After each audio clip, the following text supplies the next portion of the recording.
नमस्कार साथियों, प्रस्तुत है हमारी योगा सीरीज़ का 7वां वीडियो। आज मैं आपको आज से इस वीडियो से मैं आपको क्रमबद्ध रूप से योगासनों का अभ्यास दिखाऊंगा और करके भी और उसके इंस्ट्रक्शंस बताऊंगा। तो सबसे पहले हमें वो आसन करने चाहिए जो हमारे शरीर को डायरेक्टली और मोस्टली अफेक्ट करते हैं। जैसे किसी भी गाड़ी में इंजन उसकी जान होता है, ऐसे ही हमारे शरीर में पेट और हृदय यानी कि हार्ट, ये दोनों हमारे शरीर के अति महत्वपूर्ण अंग हैं।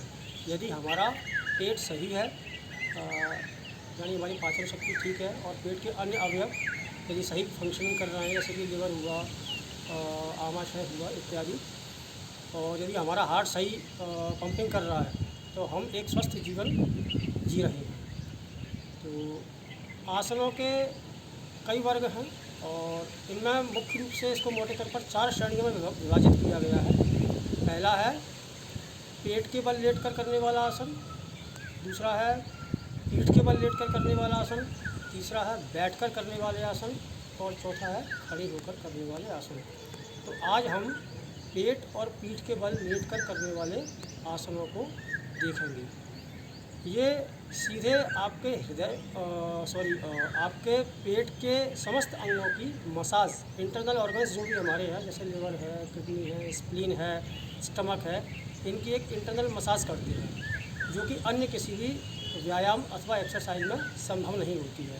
तो योगासनों की अपनी एक ख़ास विशेषता यही है कि ये हमारे शरीर को आंतरिक बल देता है और हमारे सभी अवयव सुचारू रूप से काम करते हैं। तो सबसे पहला आसन जो मैं आपको बताने जा रहा हूँ वो है उत्तान पादासन। जैसा कि इसके नाम से ही स्पष्ट है, उत्तान यानी उठाना और पाद यानी पैर और आसन यानी पोस्चर। योग की अपनी एक शब्दावली है जो आपको बीच बीच में मैं प्रयोग कर रहा हूँ, उसका भी मैं स्पष्टीकरण करता जाऊँगा। तो प्रारंभिक रूप से हमको 3 शब्द समझने हैं। एक होती है मुद्रा, जो हम हाथों का उपयोग करके बताते हैं, उपयोग करते हैं, मैंने आपको बताई भी थी, और जैसे प्राण मुद्रा और अपान वायु मुद्रा। दूसरा है आसन। आसन हम एक पोज या एक पोस्चर लेते हैं और उसमें हम कुछ देर तक रहते हैं, होल्ड करते हैं। और तीसरा है क्रिया। क्रिया में हम एक एक्टिविटी करते हैं जिसमें हम स्थिर नहीं रहते, उसको निरंतर करते रहते हैं। तो जैसे कि मैंने अग्निसार क्रिया बताई थी, इसमें हम पेट अंदर बाहर कर रहे हैं। तो शुरू करते हैं। सबसे पहले उत्तान पादासन। अब सबसे महत्वपूर्ण बात आप ये ध्यान रखें कि जो भी योगासन हैं, बहुत से आप योगासन टीवी में, वीडियोज़ में तमाम तरह से देखते होंगे, उनका अभ्यास भी करते होंगे, पर योगासन का पूर्ण लाभ तभी संभव है प्राप्त करना जब हम उसको श्वास प्रक्रिया के साथ करें। कुछ आसन ऐसे हैं जिसमें हम श्वास भरते हैं, उसको होल्ड करते हैं यानी अंतर कुंभक लगाते हैं और उस आसन को मेंटेन करते हैं। श्वास छोड़कर हम पुनः अपनी वापस पूर्व स्थिति में आ जाते हैं। कुछ आसन ऐसे हैं जो श्वास बाहर छोड़कर, बाहर निकालकर यानी, और उसको श्वास को कतई भी न लिए हुए लगाते हैं, जिसे हम बहिर्कुंभक कहते हैं। तो एक अंतर कुंभक के साथ, कुछ आसन बहिर्कुंभक के साथ, और कुछ आसन ऐसे हैं जिन्हें हम सामान्य श्वास प्रश्वास अथवा नॉर्मल ब्रीदिंग के साथ करते हैं। तो प्रारंभ करते हैं उत्तान पादासन। ये उत्तान पादासन के 3 प्रकार हैं और इसके बाद मैं आपको पेट के बल लेटकर 2-3 आसन और बताऊंगा। ये सीधे सीधे आपके पाचन संस्थान को मजबूत करते हैं और उसको शक्तिशाली करते हैं। यदि हमारा पाचन संस्थान सही है तो हम सभी रोगों से मुक्त रहेंगे। तो साथियों, हम शुरू करते हैं उत्तान पादासन। उत्तान पादासन में हम सबसे पहले श्वास अंदर लेंगे और उसको रोक के रखेंगे और उसके बाद हम पैरों को उठाएंगे। तो देखें, ये पहले हमारे पैर 18 से 20 डिग्री एंगल तक उठाएंगे और इसका दूसरा प्रकार है जिसमें हम पैरों को लगभग 45 अथवा 60 डिग्री के एंगल में उठाते हैं। दोनों ही तरीके अलग अलग प्रभाव निर्मित करते हैं। देखिए, पहले मैं श्वास लूँगा, होल्ड करूँगा, अंतर कुंभक लगाऊंगा, फिर पैरों को उठाऊँगा।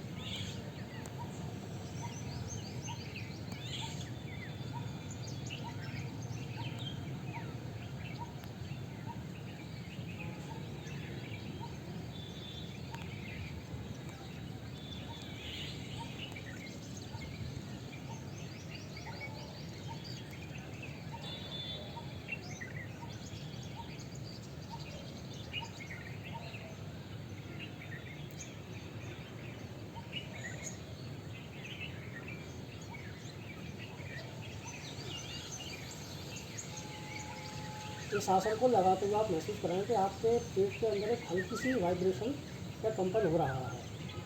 तो यही इंटरनल मसाज है। अब इसका दूसरा वर्जन जिसमें हम पैरों को कुछ अधिक ऊंचाई तक उठाते हैं, वो थोड़ा सा आसान होता है।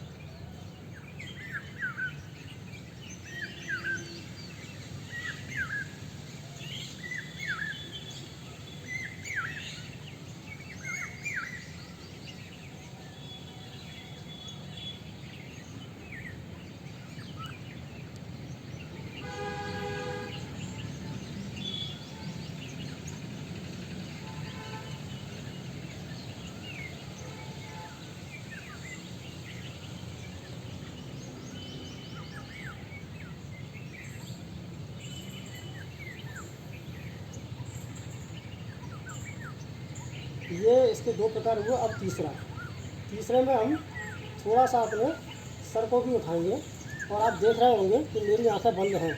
ध्यान रहे, अगर आप योगासन में आंखें बंद रखते हैं और जो सेंसेशन है उनको फील करते हैं, तो जो भी प्रभाव हमारे शरीर पर पड़ते हैं वो द्विगुणित यानी डबल हो जाते हैं। श्वास पुनः भरेंगे और रोक के रखेंगे अंदर।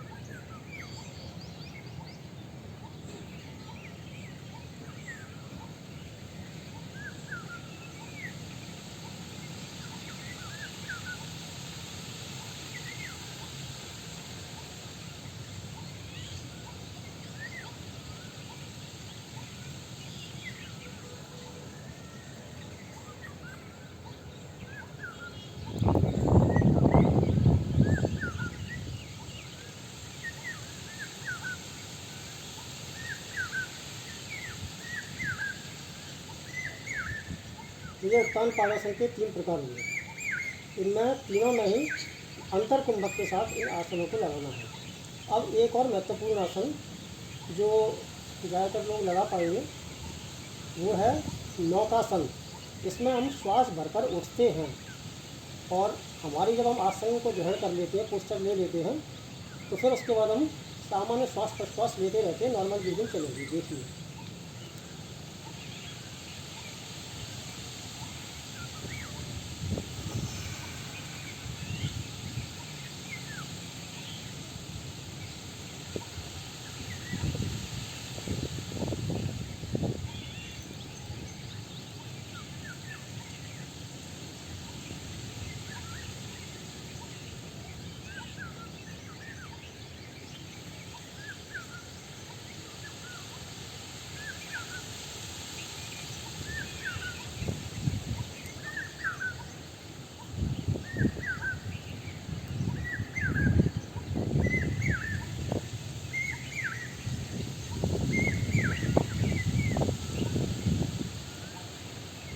नौकासन आप अधिक देर तक लगा सकते हैं। इसमें हमारा शरीर हमारी कमर पर फूल जाता है और ये संतुलन को कायम करने के लिए, शारीरिक एवं मानसिक संतुलन दोनों को ही कायम करने के लिए बहुत ही उपयोगी आसन है।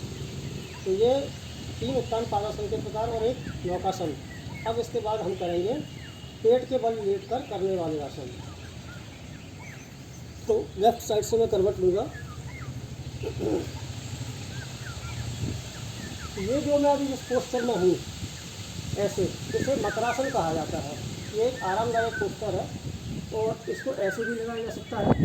तो हम जितने भी लोग मोबाइल चलाते हैं लेट कर, खास तौर से उनसे मेरा आग्रह है कि जहाँ तक संभव हो मोबाइल को ऐसे लेट कर चलाने के बजाय यदि ऐसे लेट कर चलाएं तो एक तो हमारी आंखों पर दबाव कम पड़ेगा, दूसरे हमारी जो ब्रीदिंग की कैपेसिटी है वो बढ़ेगी।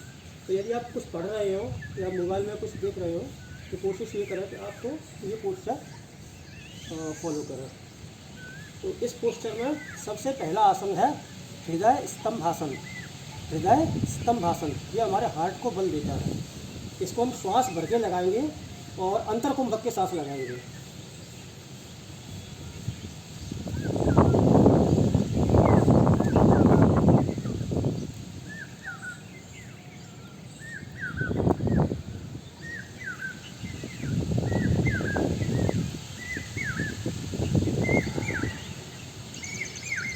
इसके बाद है अर्धभुजंगासन। अर्धभुजंगासन में हाथों को कोहनी सहित सीने के पास ऐसे रख लेते हैं पैरों की पोजीशन ये भी रख सकते हैं अथवा ये भी रख सकते हैं। इसमें हम कोहनी को ज़मीन से स्पर्श होने देंगे और उतना ही उठाएंगे जहाँ तक हमारी कोहनी हमको अलाउ करती है बॉडी को ऊपर उठाने के लिए। इसका नाम है अर्ध भुजंगासन। श्वास भर के ऊपर आएंगे। अब इसमें हम नॉर्मल ब्रीदिंग करेंगे, हम इसमें अंतरकुंभक नहीं लगाएंगे। श्वास प्रश्वास हमारा सामान्य रहेगा, आँखें बंद, और जो भी सेंसेशन हो रहा है उसको फील कीजिए। आपको कमर और पीठ के ऊपरी हिस्से में एक स्ट्रेच फील होगा। इसको आप काफ़ी देर तक भी लगा सकते हैं। इसके बाद है पूर्ण भुजंगासन। इसमें हाथों को कोहनी को उठा लेंगे और हाथों के पंजों को सिर्फ हमारे सीने के आजू बाजू ज़मीन पर टिका कर रखेंगे। और अब हम इसमें थोड़ा अधिक ऊपर उठ सकेंगे। श्वास भर के ऊपर आएंगे। इसके बाद नॉर्मल ब्रीथिंग। ये भुजंगासन हमारे पाचन संस्थान के लिए, पाचन के दो ही रोग प्रमुख होते हैं, वैसे कई रोग होते हैं। एक तो ये है कि हमारा भोजन पचता नहीं है, भूख नहीं लगती है। दूसरा है कि भूख तो लगती है लेकिन पचा भी लेते हैं, लेकिन कॉन्स्टिपेशन यानी कब्जी की वजह से जो हमारी निस्तरण की क्रिया है, डेफिकेशन की जो क्रिया है वो नॉर्मल नहीं हो पाती है। तो ये भुजंगासन। इसके बाद एक और आसन मैं आपको बताने जा रहा हूँ, उसे हम कहते हैं शलभासन। शलभ टिड्डे को कहा जाता है, जो कि कीड़ा होता है, कीट होता है। उसमें कैसे उसको लगाना उसको देखें आप। ये जो मेरे हाथ है ये मैं अपने इसको उठा के जांघ के नीचे रख रहा हूँ। हालांकि मैं इसके बिना भी कर लेता हूँ, पर चूँकि शुरुआत में ये ज़रूरी है। थोड़ी ज़मीन से टिकाएंगे। श्वास भर के हम पैरों को जांघों सहित ऊपर उठाएंगे, ऐसे नहीं मोड़ना है। देखिए ये अंतर कुंभक के साथ लगेगा।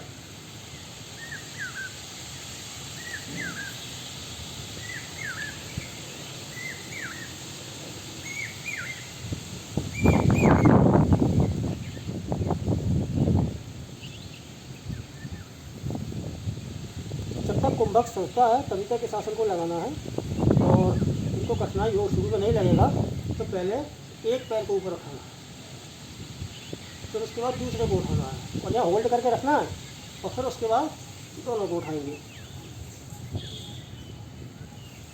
तो ये सारे के सारे आसन डायरेक्टली हमारे पाचन संस्थान और हमारे पेट के आंतरिक अवयवों को शक्ति देते हैं, और यदि उनकी कार्य क्षमता में कमी आ गई है तो उनकी कार्य क्षमता में वृद्धि करते हैं। तो आशा है इन आसनों का आपको 7-8 मिनट लगेंगे। इनका नियमित अभ्यास करें, सुबह करें और शाम को भी कर सकते हैं, बशर्ते आपने 3 घंटे पूर्व कुछ ठोस आहार न लिया हो। तो इनका अभ्यास कीजिए, अपने पेट को सही रखिए और स्वस्थ रहिए। धन्यवाद।